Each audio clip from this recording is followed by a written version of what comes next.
Hello, आज चाहिँ हाम्रो घरको रोपाइ छ होइन। अनि आज चाहिँ रोपाइ भएको हुनाले चाहिँ आज मेरो काम चाहिँ पुरा खेतहरूलाई खोक्लाउने काम हुनेवाला छ। अनि आज लगभग आज बिहान कति 5 साढे 5 बजी कति बज्दैछ अहिले चाहिँ। अनि 5-6 दिनदेखि चाहिँ हाम्रो खेतमा काम भइरहेको छ।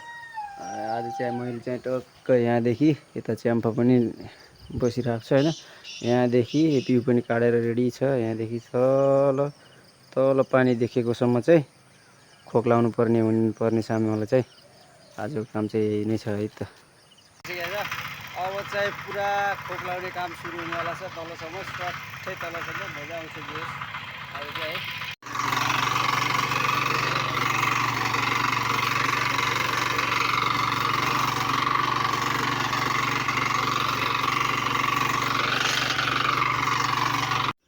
अब चाहिँ धेरै छैन होइन। यो गह्रो छ हाम्रो स्वाटै पारी बाले अहिले लाउँदै हुनुहुन्छ अलिअलि पछाको चाहिँ वहाँ पारीसम्म छ बसमै लामो गह्रो।